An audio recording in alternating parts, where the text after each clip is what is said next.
Bujingo ebizibu bikumala bingi. Soloza kunganya sente mu bantu bo kunganya omusimbi nozimba kalina egindi muli mu tente. Ebizibu bikumala.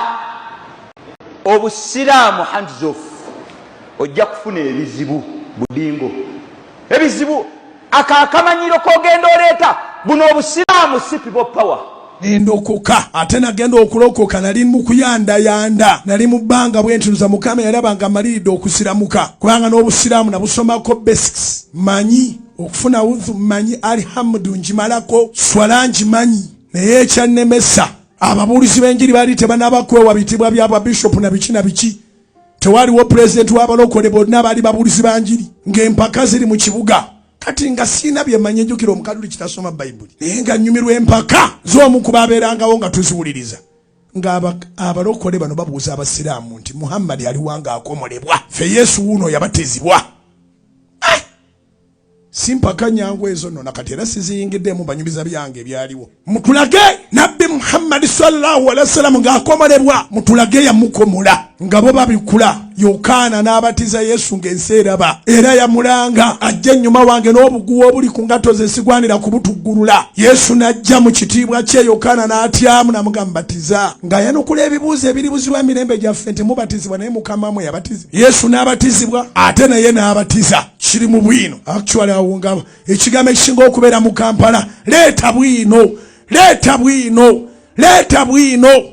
kati bwino oyo bamusaba nze nva wali mu katimba abo waliwo ba complex yaki waliwo akatale nga tutundirawo kati olw'ekinyumu nga nyambuka enakasera okusaala era nasaala emyezi 3 mbuuza nti lwaki wakoma ku 3 baŋŋamba nti nga sinnabakomolebwa ku 3 awo Allah takyampulira awulira oluganda omwezi gumu n'awulira oluganda emyezi 2 nga bw'osoma obusiraamu kati omwezi ogwokusatu bw'oba oganye then kati omala budde ngamba sinagonoona budde gye mbadde nva mu bukantu kimbadde nva lwakwonoona budde ati awo ne nsigala ku njiri y'oku street nga njiwuliriza sinakyemanyi leeta bwino leeta bwino sebo yakomola Muhammad teyabula nze olaba sitya mpiso yokka amba babanga Muhammad amukomodde tanalabika ntambuddemu sina buzibu ntya mpiso ate oŋŋambe mugenda kuleeta kaso bakanyanga kuŋŋamba tibiruma mbukagira omuntu kube nga bateredde dda naye nagendanga okulaba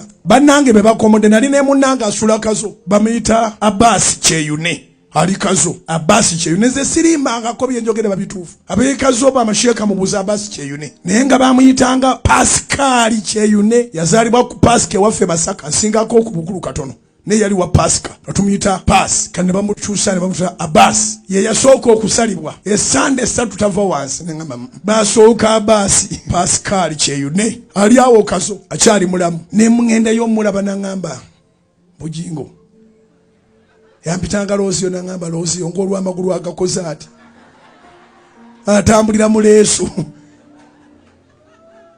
nangamba onakulejje nadde ku mutimbagano nendaba Pastor Budingo ono yalemerera okuzimba Pentagon asuubiza buli lunaku naga nti abasiraamu njagala mu nsomero ayo badisi nga nabbi Muhammad sallallahu alaihi wasallama atayirirwa Budingo nkwise emirundi ngena nga tetunnategeera ni yakuba masasi mwaka guwedde nga tonnawo accountability ya Pentagon myaka 10 n'omusobyo nga tetunnategeera ni yatta Richard toddamu kwogera ku nsonga za kutayirira kwa Mubaka Muhammad sallallahu alaihi wasallam omanyi mmwe mugenda ne mutiitiira mu kaseera akazibu mmwe basiraamu mmwe abantu we batowe batandika ne bajolonga nabbi ne bajoronga ne Allah yali atuuliddeko nga twogera kutunda soda w'omukisa yali amulabyeko mu muzikiti gwonna nga tumutunda soda w'omukisa ye bwe yamutunza emitwalo 5 ani yamugambyeko Budingo twagala kumugamba inshallah taddayo n'olunaku n'olumu ayiye endigaze biidhnillah atetenkanye butya bwazibuzaabuza ku Pentagoni n'ebifaanaganako bwe biti abaguze soda ensonga za Nabbi sallallahu alaihi wasallam azebalamu tetwagala lunaku na lumu lwonna addeyo. Bino mbimugamba, manyimu abasiraamu mutiitira mu kaseera akazibu. Tetwagala lunaku na lumu lwonna bujingo n'obwa bujingo bwe. Kuba ensi yonna ekimanyi nti abadde mufere, kuva mabega abadde mufere. Bujingo yavaawa kaleerwe wano mwabakuzeeko mu myaka mujjukira nga bazannya tenisi. Ani akalengedde gye yavamu, ani akalengedde? Olwaleero Musumba era alabikirwa n'Omukama n'amutegeeza ensonga z'alina okutegeeza endiga. Ffe tetumuyingiriranko mu ddiiru ye, ne nabbi waffe Muhammad sallallahu alaihi wasallam tamuyingiriranga ensonga za umma n'obusiraamu okutwaliza wamu azeesonyiwe. Era musuubiza nti insha Allah nga bw'atagabanga accountability ku masasi, nga bw'atatubuulira ani yatta musimanga mukulu wa kanisa wa SFC, nga bw'atatubuulira ku byonna byazaakola kutunda soda n'ebifaanaganako bwe bityo. Omanyi bujingo oyo agenda na walampa yamanyira kuwalampa Nuupu na Kyagulanyi His Excellency n'asirika n'amuleka. Amanyi n'abasiraamu bw'anaatandika 2025 tugenda kumuleka. Wallahi nkulayirira nja kukuba misana kiro kawungeezi mu ttuntu nkukererengako insha Allah okutuuka lw'onaaterera mu layini biidhnillahi tabaraka taala. Tatuyita bakuzanyirazanyirako. Nuupu yamulemye, kati atandise basiraamu. Akasanke kakulemye okukongola, kati osaba ŋŋaŋa. Siraamu ŋŋaŋa, wallahi tujja kukwagula nze nkuwulira.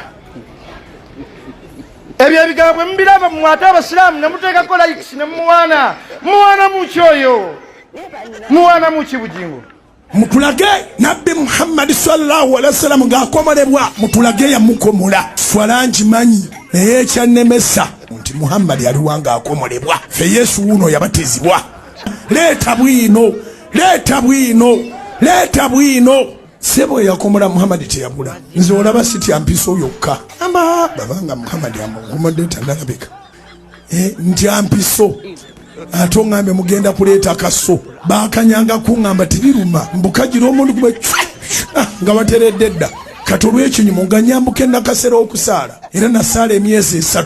Mbuuza nti lwaki wakoma ku 3? Bangamba nti nga sinnabakomolebwa ku 3 awo Allah takyampulira. Awulira Oluganda omwezi gumu, n'awulira Oluganda emyezi 2 nga bw'osoma obusiraamu. Kati omwezi ogwokusatu bw'oba ogaanye, then kati omala budde. Nenagendanga okulaba bannange be bakomodde, nali ne munnange asula kazo bamuyita Abbas Kyeyune. Abeekazo bamasheeka mubuuza Abbas Kyeyune, naye nga bamuyitanga Pascal Kyeyune. Yazaalibwa ku Pasika waffe Masaka, asingako ku bukulu katono. Kane bamukyusa ne bamusa Abbas, ye yasooka okusalibwa esande 3 tava wansi. Nengamba basooka Abbas Pascal Kyeyune, ne mungenda y'omulaba nangamba bujingo olw'amagulu agakoze ati atambulira mu leesu.